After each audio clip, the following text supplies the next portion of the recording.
في لحظات في حياة أي واحدة فينا بتمر علينا بنكون واقفين فيها قدام المراية ونسأل نفسنا أنا مين؟ وفين البنت اللي كانت مليانة طاقة وشغف وعندها أحلام وطموحات فوق السحاب؟ فين البنت اللي كانت مسيطرة على حياتها ويومها ومسيطرة كمان على نومها؟ أوقات كده بتحسي إن الحياة فجأة بقت أبيض وأسود بعد لما كانت كلها مليانة ألوان، بتفقدي طاقتك وبتفقدي شغفك للحياة، ومش بتكوني عايزة حاجة من الحياة غير شوية هدوء وإنك تنامي أطول وقت ممكن. والحقيقة إن أنا مش جاية النهاردة أقولك إنك لازم تقومي من مكانك وتتحركي وتكتبي وتخططي زي كل مرة، بالعكس أنا جاية أقولك النهاردة إنك لازم تنامي وترتاحي. يمكن كلامي يبان غريب شوية أو عكس كلام الناس كلهم اللي بيقولوا إن لازم تتحركي وتسعي وتجتهدي، وأنا أصلا من الناس اللي بتقول كده، بس في أوقات معينة مش بينفع فيها إنك تقومي تشتغلي وتسعي وتحققي أحلامك. في الفترات اللي زي دي لازم تفصلي، لازم تقولي ستوب لكل حاجة وتاخدي نفس وترتاحي. بس ده اكيد مش هيبقى على طول ومش هيبقى طول الوقت، ده هيبقى لفترة محددة بس وانتي اللي هتحدديها لنفسك، فترة ترتاحي فيها وبعدين تقومي تستعيدي قوتك مرة تانية وتلملمي شتات نفسك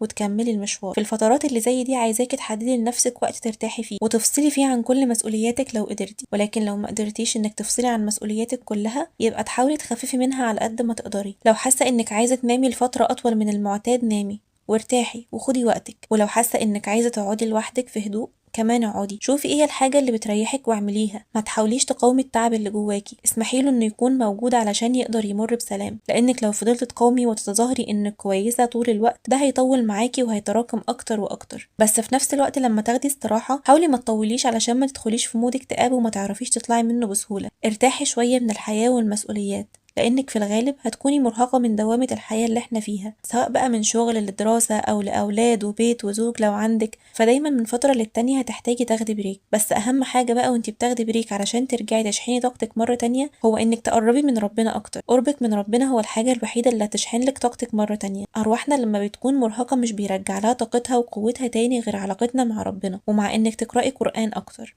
افصلي من كل حاجة في حياتك لو قدرتي وركزي بس في صلاتك، صلي بتركيز اكتر. احنا بنبقى بنصلي واحنا بنفكر في مليون حاجة عايزين نعملها بعد الصلاة، بنرتب الطلبات والمسؤوليات في الصلاة وبنفتكر الحاجات اللي ناسيينها كمان في الصلاة، بنصلي بسرعة ونخلص بسرعة علشان نجري نلحق الحياة، مع ان مفيش حاجة هتضيع مننا في الخمس دقايق اللي هنصلي فيهم، ومع ذلك بنكون مش مركزين. فاللي عايزاكي تعمليه انك تركزي في صلاتك، وقفي تفكيرك تماما عن كل حاجة وركزي بس في الكلام اللي بتقوليه وانت بتصلي، وركزي كمان في الصلة والرابط اللي بينك وبين ربنا علشان تقدري تشحني وتستعيدي طاقتك مرة تانية. وادعي بقى بكل حاجة نفسك فيها، اتكلمي مع ربنا في كل حاجة تعباكي ومضايقاكي، قوليله انك مش قادرة وانك فاقدة طاقتك وفاقدة شغفك، قوليله يا رب عيني وقويني لان انا لوحدي مش هقدر ومش هعرف اشيل المسؤولية دي كلها لوحدي. قربك من ربنا هو الحاجة الوحيدة اللي هتقويكي وتخليكي تقفي على رجليكي مرة تانية. وكمان من الحاجات اللي هتساعدك انك تشحني طاقتك هي قراءتك للقرآن. لما تكوني مرهقة اقرأي قرآن كتير، هتحسي ان طاقتك بتتشحن لوحدها. احنا اوقات من كتر زحمة الحياة والمسؤوليات والشغل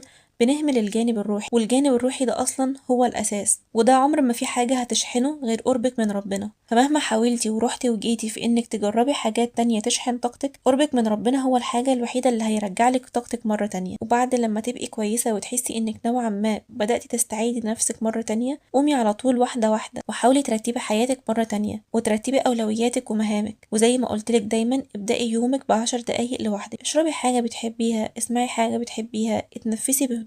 اللحظات اللي زي دي بتساعدك انك تراجعي نفسك وتفهمي ايه الحاجات اللي انت محتاجة تركزي عليها وايه الحاجات اللي محتاجة تعدليها الفترة الجاية. وزي ما قلتلك قربي من ربنا، خلي الصلاة والدعاء جزء من يومك. الوقت اللي انت بتقضيه في العبادة ده مش بس بيخليكي اهدى، لا ده كمان هيديكي طاقة إيجابية تساعدك على مسؤولياتك وتساعدك كمان إنك تواجهي تحديات الحياة. وخلي بالك من حاجة كمان، إن التكنولوجيا ووسائل التواصل الاجتماعي بتعمل علينا ضغط كبير جدا وإحنا مش واخدين بالنا، بنتعرض لقدر كبير جدا من المعلومات والأخبار الإيجابية والسلبية في وقت واحد، ومع مرور الوقت وكتر الاستخدام هتحسي نفسك مشوشة ومرهقة ودماغك مليانة دوشة. فعلى قد ما تقدري حاولي تخلي بالك من استخدامك للتليفون ومواقع التواصل، حددي لنفسك وقت معين تفتحي فيه، وحددي كمان الحاجات اللي هتتفرجي عليها علشان الوقت هياخدك وهتلاقي نفسك بتنقلي من حاجة لحاجة والوقت بيجري وانتي مش حاسة. ده غير بقى انك ممكن تشوفي ناس في سنك نجحت وحققت احلامها وانتي لسه، فده هيخليكي تحسي بالحزن والاحباط اكتر، وده بالظبط اللي احنا مش عايزينه يحصل، خصوصا في الفترات اللي هتكوني فيها مرهقة وتعبانة. السوشيال ميديا من الحاجات اللي هتسحب طاقتك جدا،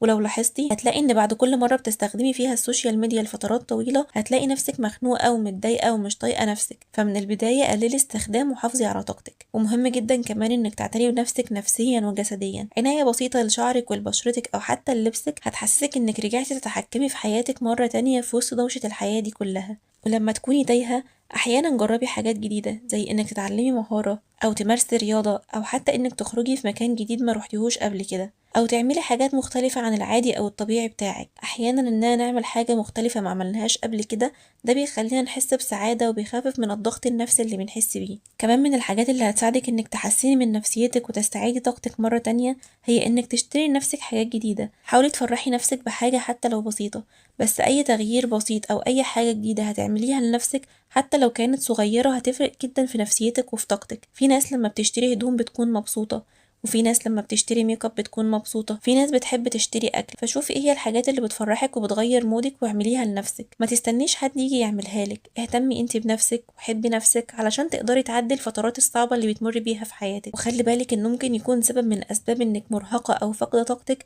هما الناس اللي حواليكي. في ناس كده عندها القدرة انها تسحب منك الطاقة سواء بقى بالكلام السلبي او التشاؤم وفقدان الشغف، فالناس دي ضروري انك تبعدي عنهم عشان تحافظي على طاقتك وسلامتك النفسية. وعلى فكرة كمان الاكل الصحي عليه عامل كبير جدا في طاقتك وفي مودك، فركزي في اكلك واهتمي بصحتك. وطبعا الرياضة كمان بتفرق جدا في مودك وفي انك تتخلصي من الطاقة السلبية او من اي ضغط او من مسؤوليات الحياة. واخر نصيحة بقى هقولها لك لما تبدأي ترجعي مرة تانية لحياتك الطبيعية، اعملي حسابك انك مش هتكوني في احسن حالاتك، فبلاش تجلدي ذاتك وتلومي نفسك. خليكي رحيمة مع نفسك، تقبلي انك طالعة من فترة مش احسن حاجة، وعادي انك تعملي الحاجات اللي وراكي مش باحسن شكل ولا باحسن طريقة. ادي لنفسك شوية وقت وهتلاقي كل حاجة اتحسنت وبقت احسن من الاول كمان.